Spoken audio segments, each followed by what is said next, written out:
artificial intelligence will completely transform our world. But what is AI? Why will it affect you? And how can you and your business survive and thrive through the AI revolution?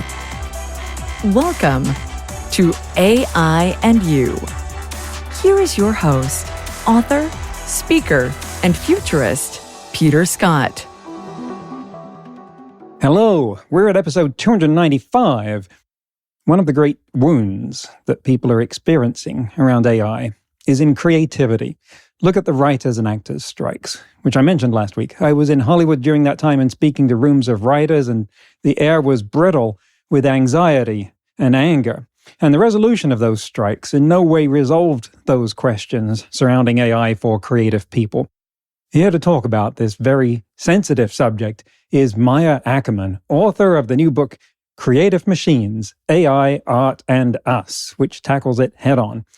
And it is far from a dry analytical treatise on the topic, but instead is full with emotion, vulnerability, and poetry. You might think that would mean a book that stakes out a completely negative view of AI and creativity, but that's far from the case. Maya is the CEO and co-founder of Wave AI, one of the first generative AI startups. She is a professor of computer science at Santa Clara University, completed postdoctoral fellowships at Caltech and UC San Diego, and has authored over 50 peer-reviewed publications. She was named a Woman of Influence by the Silicon Valley Business Journal, and her work has been featured in Forbes, NPR, Fortune, and NBC News. She's also a singer, pianist, and songwriter. We're going to talk about how Maya's interdisciplinary backgrounds of machine learning and computational creativity converged in her book, what she calls humble creative machines, AI collaborators, and how they can uplift us, her concept of a co-creative spectrum where humans are served by AI assisting us in being more creative, and opera singing. So let's get to it. Maya Ackerman, welcome to AI and You. You have an amazing book here, Creative Machines, AI, Art, and Us. And so much has been said about creativity and AI, but I feel like after reading your book, that was done almost entirely by people who don't have the same kind of stake in creativity as you do. Your book is rife with poetry of your own, personal stories, deep personal reflections on the nature of creativity. It lands polar opposite from anything that might be the thought product of someone we would attach the label of software developer to, for instance, which is where most of the content about AI comes from. So can you tell us what about your background has brought you to this place that caused you and the world of AI to intersect? Thank you so much, Peter, for having me, first of all. And what a great way for us to get started. I was one of those kids, who loved to sing and dance and act. And I played piano every day for an hour. But I was also the type of kid who enjoyed math and science. And so to me, there was never a real dichotomy between these two universes. And then what really brought this together was that in 2015, I discovered a European research community, which had this sort of left-right brain integration, if you will, but at the academic level. It was a group of mostly computer scientists, but we worked very actively with people in the humanities. We took music and art very seriously, and we built machines, and we also theorized about machines that were creative. And this existed for decades before this current narrative took place. And you have a PhD. Can you tell us about your background academically and what sort of research and teaching you have been engaged with? So I got my master's and PhD in foundational machine learning. In particular, I studied cluster analysis. So it was more math than computer science. And at the same time, I started taking vocal lessons in parallel to my PhD from a local opera singer. And I started performing. So there were kind of like these two parallel existences. And I actually went through a bit of an early life crisis in my 30s, in my kind of late 20s, early 30s, trying to figure out what to do. And it was this research community that I discovered, computational creativity, which started me on this new path. And so a lot of my research over the past decade has been about creative machines, building them, understanding them, the idea of humble creative machines, the role that machines should take in our world. Well, as you say, parallel paths, but it's hard to think of things that are further apart than machine learning and opera singing. So you may be in a very small Venn diagram intersection there. Tell us about the parallels. What did opera singing bring to your life in terms of understanding computational creativity? For the longest time, it felt worlds apart. And I actually didn't want these two worlds to touch. Like a little kid, doesn't want the peas to touch the mashed potatoes. That was sort of my attitude. Opera singing would kind of just bring out this universe of feeling and beauty into my life, listening to others, learning, performing myself. And machine learning and math had this like a completely different kind of beauty and elegance, right? So, but they were still very separate in my life. And then one day I was on the bus, the story of my book, and I was wondering if I could do anything, like anything on this planet, what would I want to do? And the thought came that I want to write songs. I'd want to write my own songs. And I started on this journey and I thought it would be easy. And I took lessons, songwriting lessons and improvisation lessons and composition lessons, and nothing would stick until one day I decided to make a system that would come up with vocal melodies for my lyrics. And that system, I built it with a couple of researchers, and several years later, that research became the foundation for Wave AI, which is my company where we help people at large express themselves through songwriting. So that ended up being the bridge. Having done that, how do you feel about seeing a system like Suno, which does that at the drop of a prompt? So I have very strong feelings about this. Essentially, we can think about AI or any machines on a spectrum. It can be completely autonomous, or it can be very much a collaborator, right? Just like we can think of a person who takes over your job, who is like, okay, don't worry, I got this. Or a person who makes you better, or a person who makes you better even if you never see them again, right? So it's sort of very different options. And sometimes in the marketing and the way that companies speak to people, that gets really muddied. It's almost like it's hard to tell if it's helping or if it's removing the rug from under us. And in the case of Suno, I really, really, really respect their technology. I think it's phenomenal. But the intent, what they raised for originally was to replace musician. The pitch was a human-free Spotify. And they've been moving away from that. They really have been, because their best users, the people, it's across the entire music tech industry, the best users are those who want to make music. So they've been improving their tech and making it more collaborative. But you can still tell that intent. You can still tell that there is a replacive component to the way the technology is built. And what I want to emphasize is that it doesn't have to be like that. The phrase that I wrote after reading a book that I think you're very much talking about and reminding me of, I wrote down that you're staking out a place of humanity amidst our technology, that your book feels like a call to the heart of find our place of humanity when so much of what AI has brought to our world at the moment creates conversations that are purely technological. And there is this very strong emotional and poetic through line running through the book. It's not the sort of usual output from an academic, a PhD holder. What is your imperative, the goal, the aim of your book here that you're trying to do through that type of expression? Myself and my research community have been working on these machines before investors and sort of the standard entrepreneurship ecosystem took hold of it. And it's been very painful for us to see what's happening, to see this beautiful technology that we've initially built to create more beauty in the world, to help people be creative, be used, be sort of redirected towards these use cases that enable mass unemployment. And at this point, it's undeniable that the train is moving in that direction. We were already seeing some of the consequences. We're trying to close our eyes to it, but it's kind of hard to miss that the world is shaking. And that's painful. I've devoted my life to the study and creation of creative machines, not in order to make the gap between the haves and have-nots even bigger than it already is. That's not why we did that. And so what I desperately want to get out, the message that I want to get out, is that it doesn't have to be that way. It doesn't. It's a consequence of the way that our economic system works It's a consequence of sort of misaligned values, this really endless greed that we have at the upper echelons of society, and that there is a different way to use creative machines. And it doesn't mean that it's all going to be utopian and great, but at least there is a path. And the title of the book and what you keep saying, creative machines, the narrative about AI and creativity is really divisive and heated in the world at the moment. You've only got to look at something like the writers' strike to find people who are in anguish about these questions. And it revolves around some very kind of binary statements. People will say AI is creative, and other people will say, no, it can't be. And they really want to throw things at each other, and sometimes they do. But that seems too reductive, too oversimplified, that it's not going to lead to any kind of common ground or even useful understanding, that it is more nuanced than that. What nuance do you see about the role of AI in creativity?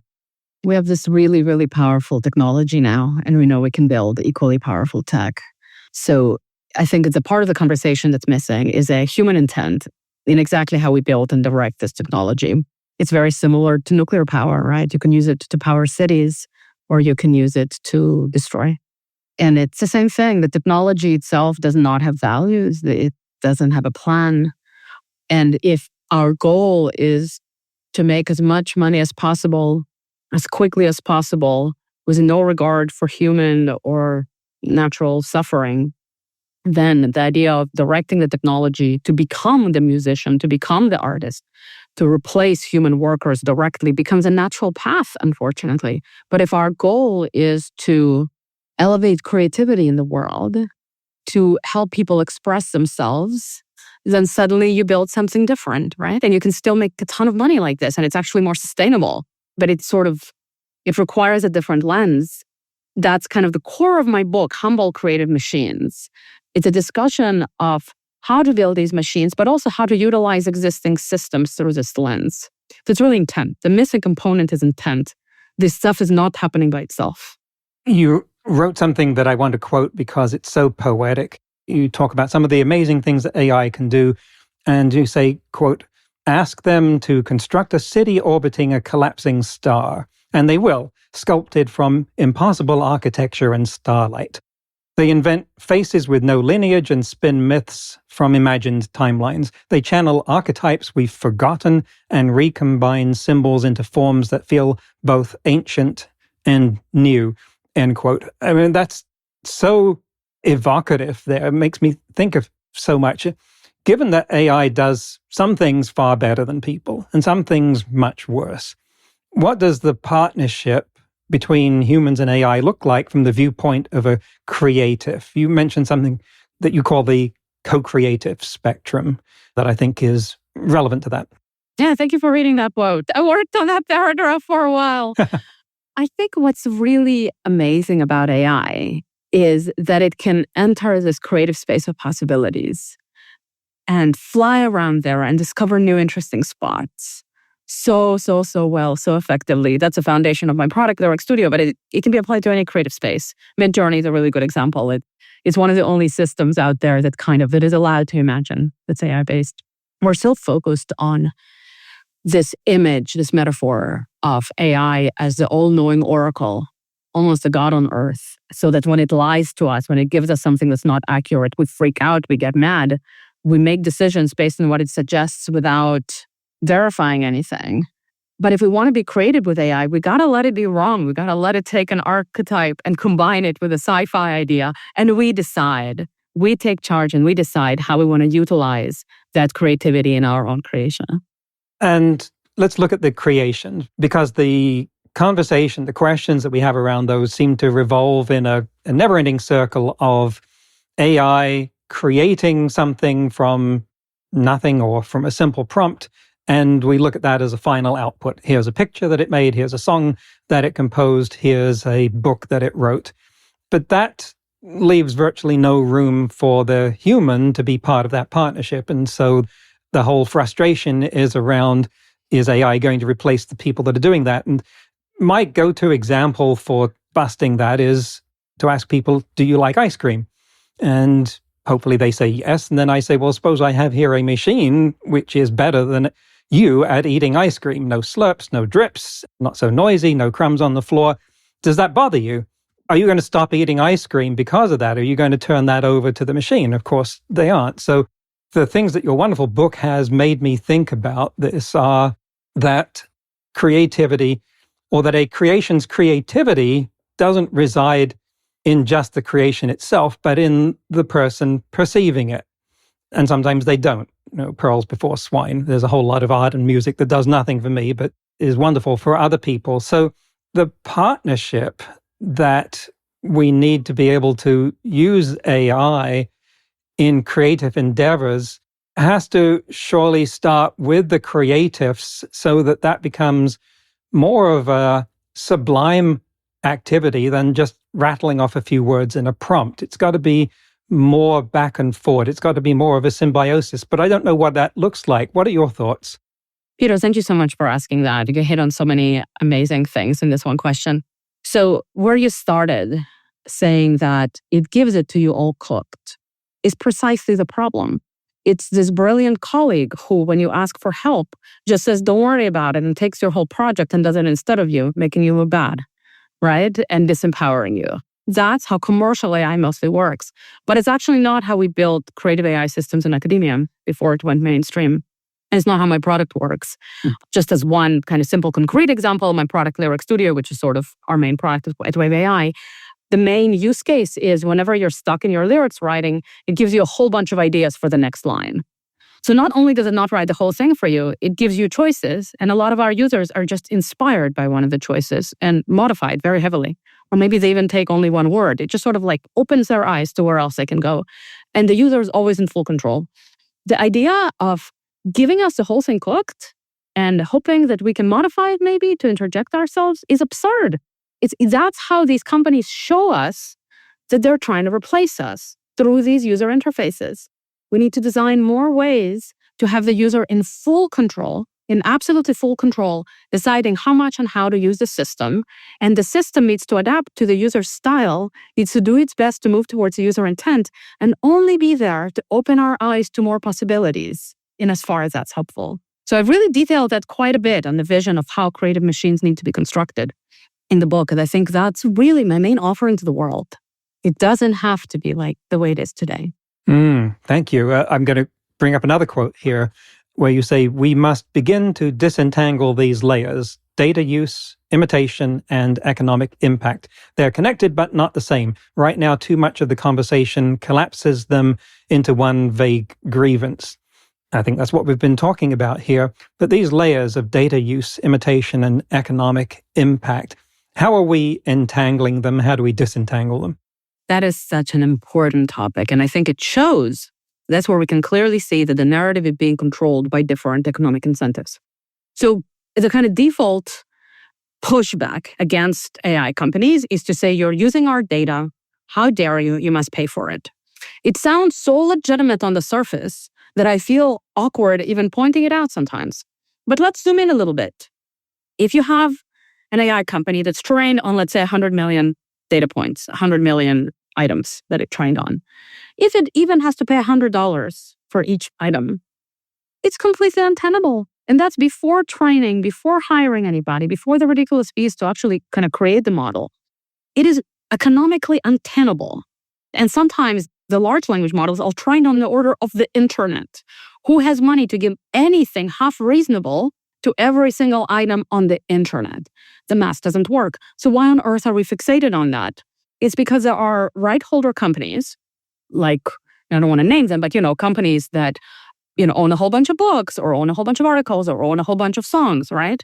And they have an interest, completely legitimately, by the way, in not destroying their businesses. And so they got people riled up. And so they don't care if the company pays half a cent per item, because in aggregate, they make a lot of money and often share nothing with actual content creators. So that's kind of the core point. The other one I want to briefly mention is that doesn't mean the companies should be allowed to imitate us, because you can have separate laws around imitation. Anyways, we can still say we hate all of it. We don't want the companies to exist, but you at least need to understand the economics behind this. And those economics are very complicated. I don't feel we're close to understanding that. And the way that AI has broken the usual model is that it has trained on, as you say, this vast corpus of creatives, and its output in response to any one request cannot be traced back to which of those are influencing them. So you have to say, well, that it was all of them. So you have to pay at the point of importing. It's as though every copyright holding company, every royalty distributor had to pay all of the creatives at the point at which they signed up with it, as opposed to the point at which any given customer downloaded one of those things. And so, that would be great for all these creatives registering for these. But as you say, the math only works out if they get pennies at a time. And that doesn't seem right either. So I don't know quite where this is going. You've done to switch gears here, some interesting experiments in here. You talk about giving an AI a photo of a woman and asking it to envision her in a stereotypically male profession, say mathematician, CEO, or professor, and that it came out, the results looked distinctly more male than the female that you put in. I'm wondering if you can give some detail around how you did that, because I tried to do that. I took ChatGPT, gave it a picture of a woman, asked it to envisage it as those things, and got pretty good mathematician, CEO, professor, females, no masculine traces. I also tried it the other way around, gave it a picture of men and asked it to envision this person as a supermodel, kindergarten teacher, and a beautician. Again, all not feminizing in any way. So did I get lucky there, or how do you think that this type of behavior is evolving? Which system did you use? ChatGPT. Yeah, okay, that's a difference. So ChatGPT, along with other LLMs, LLM companies, which incorporate text-to-image models, heavily prioritize accuracy and kind of being right. And in many ways, that's good, right? Because kind of reduces problems. When you have a system like Midjourney, which is much more honest about our world because there's a lot less alignment in it. So this particular study was done on Midjourney. And it's a really, really cool way to sort of study what Jung would call the collective unconscious. So in that context, you would give it a picture of a woman with a prompt CEO, and she wouldn't become a man exactly, but she would suddenly have like her feminine face and like a massive beard. Almost like something is masculine about her because she has chosen to become CEO, right? So it's kind of this really, really interesting, almost social studies that you can do through less aligned models. Do you think that kind of bias is going to die out? Well, because of AI or in general? Well, do you think that models like Midjourney and whatever else becomes a peer of that will exhibit less of that behavior? This is such a fantastic question. What I think is happening, if you look from the original version of ChatGPT to what we have today, for example, is they've aligned it to what is considered Western popular opinion, to what is considered politically correct in the West, which just makes it mirror our society not even more accurately. It makes us more comfortable to hear the same stuff from the AI that we sort of already believe. So it's hiding a lot of the interesting revelatory behavior that the AI used to have. It used to show us more honestly who we are. We're realigning the mirror so we're more comfortable with what we're seeing. That doesn't make it less biased because our society is incredibly biased. It just makes us more comfortable. Okay, that's the end of the first half of the interview. That last point about AI being aligned to make us comfortable is incredibly important. Being comfortable is what maximizes consumer adoption of AI products, of course. But it continues us on a path towards greater siloing and isolation as we retreat into our own spheres and tribes and find it harder to understand and communicate with those outside us. We have to find ways that AI can encourage us to be okay with being uncomfortable. Also, this question of compensation for creative works AI trains on is something we have no handle on yet.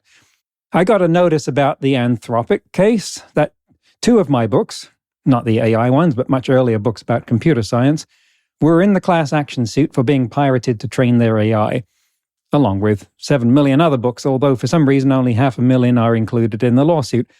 How is anyone supposed to figure out what the damage is to each author?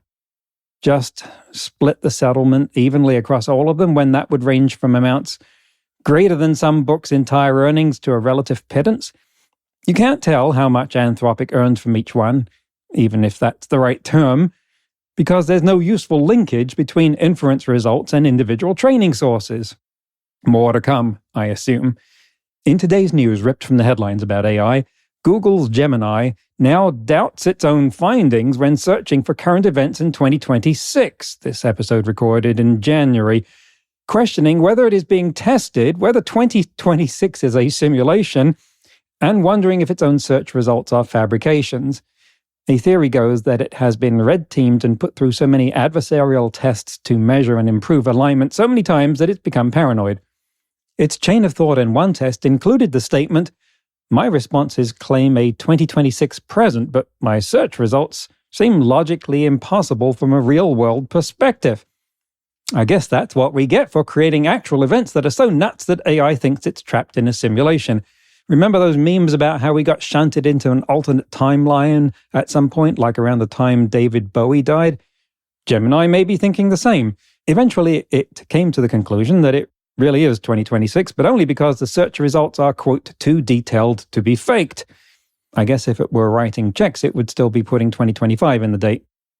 Next week, we'll conclude the interview with Maya when we'll talk about experiments in machine creativity, the distinction between creative processes and creative products, and the role of the observer in the creative experience, how bias against AI shows up, and how AI that's constructed around compassion and ethical stewardship could support deeper human flourishing in the next few years. That's next week on AI and You. Until then, remember, no matter how much computers learn how to do, it's how we come together as humans that matters. That's all for this episode of AI and You. Please leave a rating and comment and share with your friends. Get the book Artificial Intelligence and You and see more videos and articles at aiandyou.net. That's aiandyou.net, where you can also send us your questions. Thank you for listening.